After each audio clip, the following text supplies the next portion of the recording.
Today, in episode 2 of the History of Action Figures, we are going to focus on Vegeta. That's right, everyone's favorite anti-hero they all love.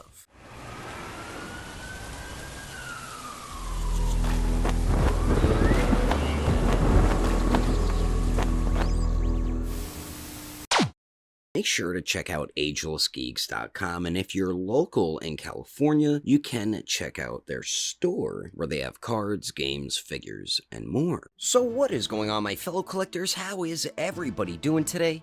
Daredevil19 here, and I am pretty damn excited for this episode because Vegeta is one of my favorite characters of all time in Dragon Ball. So as we've seen with the Goku video in episode 1, Vegeta does pretty much have a figure in every Dragon Ball line that we covered. Now, before we kick off this video, I did do my best with researching everything, but I'm sure I got every figure line Vegeta was in. Also, keep in mind that a lot of these figure lines only went from Dragon Ball Z into GT. Well, mainly the older lines here, because Super wasn't a thing yet.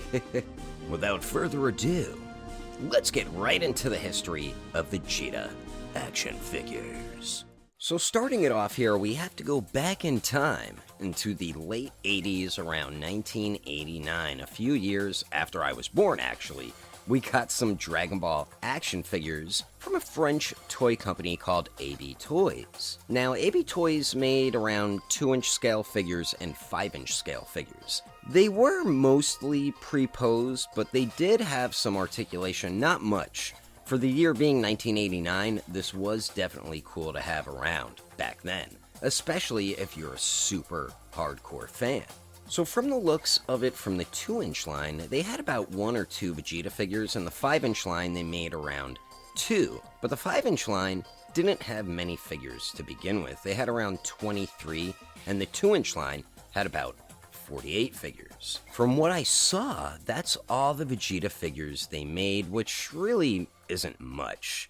Now, AB Toys wasn't distributing these into the US as of now, but here's a little fun factaroo I forgot to mention in episode 1 is once Irwin Toys got into business, the first wave of figures they released were actually repackaged releases of the AB Toys figures. Then eventually Irwin started doing their own figures. AB Toys also wasn't around for too long. So now we are going to move forward around like 9 years. So we're going to hit the year 1998, and oh man, what a good year that was. The late 90s were so awesome.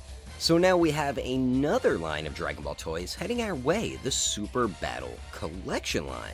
It was a pretty dope line, and they made a good amount of figures, a little bit over 50, and a bunch of those, that's right, were Vegeta, the Prince of all Saiyans. This line was also cool because you had the option to make your figure have the battle damage look without his shirt on, or the non-battle damage look with the shirt on. I remember toy companies experimenting a lot with this feature. The Super Battle Collection had around 8 Vegeta figures from Z to GT.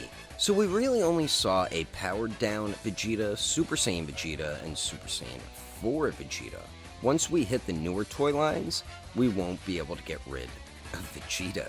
He's pretty much as popular as Goku.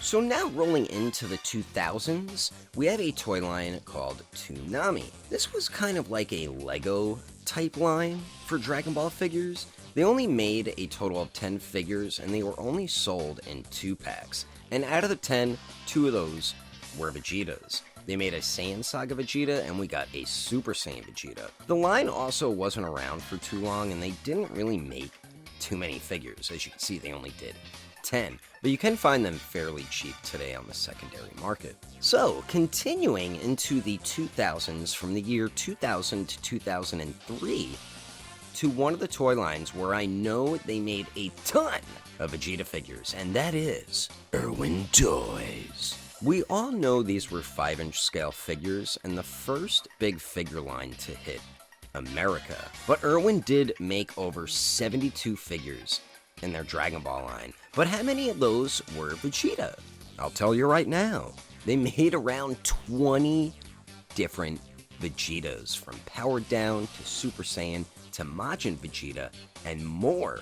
So Vegeta almost had the same amount of figures in this line as Goku, which makes sense since they are two of the most popular characters in the series. So now moving on to another line from the 2000s that didn't last too long either, but also only made 4 figures in their line, but it's like we got 8 to 12 figures. The Ultimate Evolution line was a figure line I personally loved. I had all 4 figures. They had Goku, Vegeta, Trunks, and Gohan. But back in the early 2000s, when these figures released, we didn't really get a lot of accessories for display options. But this figure line did change that.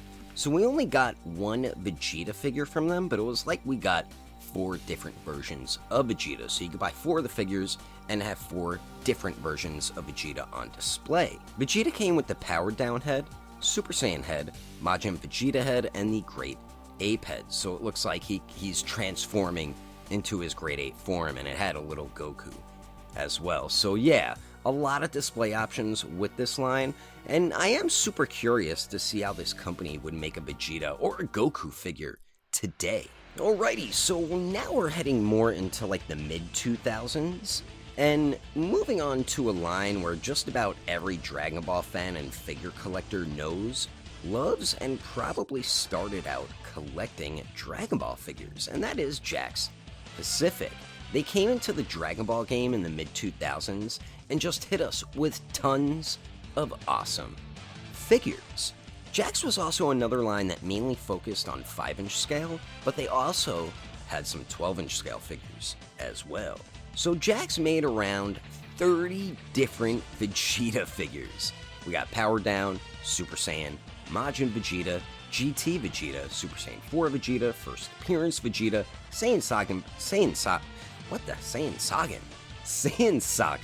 Vegeta, and a bunch others. So Jakks made sure to give us just about every version of the Prince of all 5 Saiyans. And continuing into the mid-2000s, we have the Bandai Ultimate line, which was Bandai, but also it was Jakks as well. This was definitely one of the better lines back then, and I think for the mid-2000s, but looking at them now, they were some pretty bad looking figures. As I mentioned, they did look very blocky, but for the time, they were pretty dope. So they only made a Powered Down Vegeta in his Saiyan Saga armor, then they gave us a Super Saiyan Vegeta.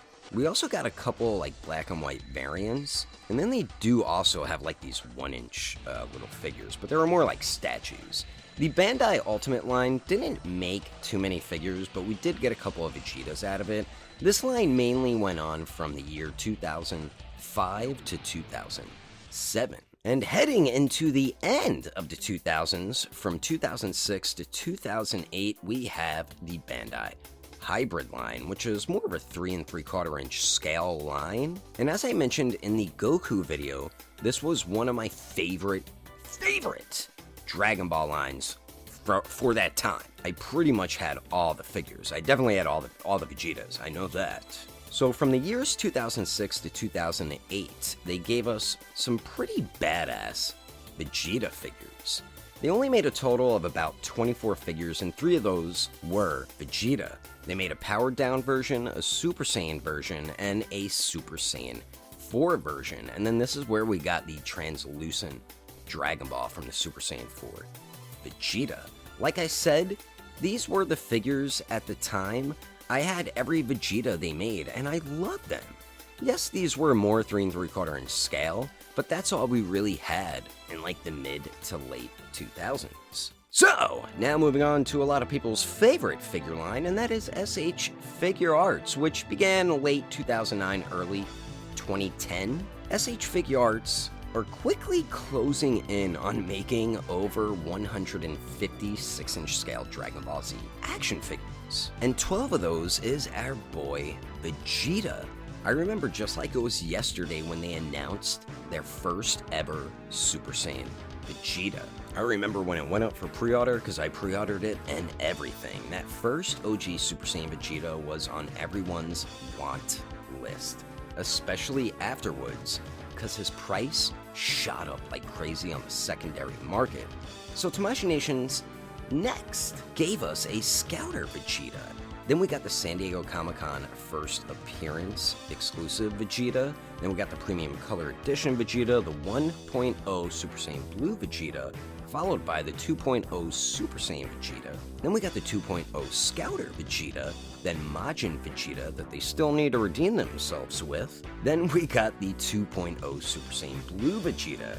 Then we got the recently released superhero movie version Vegeta, which is a pretty good figure. Then finally, we got a Super Saiyan 4 Vegeta. Then the repaint Super Saiyan Vegeta that just pretty much released. So Tamashii Nations is definitely on top of their game with Vegeta releases. There's still a ton of versions we need to get, which we will eventually get in the line. And SH Figuarts is still going super strong today. So we are now in the 2010s, so around the year 2013 to 2019, we're heading over to the 3 3/4 inch line Shodo Dragon Ball line, which to me was kind of like a revamp of the hybrid line. So they did begin in 2013 and they ended around 2019. They did make a pretty good amount of figures. They only made about 3 Vegetas, so they made the Saiyan Saga Vegeta, Super Saiyan Vegeta, and Super Saiyan Blue Vegeta. But now, continuing on to the Figure-rise standard model kit line, which began in the year 2016, and they are still going currently today. This is a line I enjoy very much. I love building the model kits, and then you have a ton of fun posing around the figures after. They made in total 6 different Vegeta figures, plus a new spec version is on the way as well. But I'm not too fond of the hair sculpt or mold.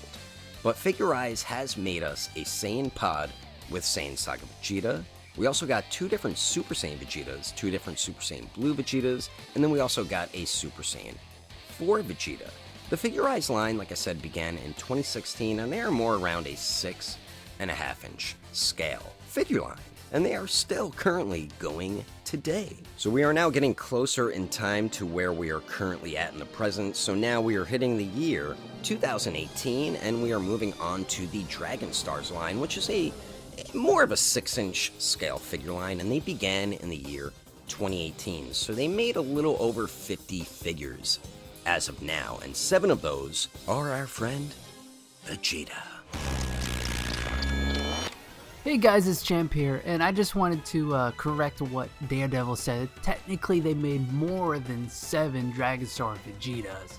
You see, they made about 5 base form Vegetas, 3 Super Saiyan Vegetas, 1 Super Saiyan 4 Vegeta, 2 Super Saiyan Blue Vegetas, a variant clone copy from the Dragon Ball FighterZ game, and we have a Majin Vegeta that was just announced coming out soon. So technically they made about 13 Vegetas, not counting the 12-inch Limit Breaker series or the 4-inch Dragon Ball Flash series, which are basically just little tiny figurines. Anyway, yeah, just want to clear that up, and let Daredevil take over from here.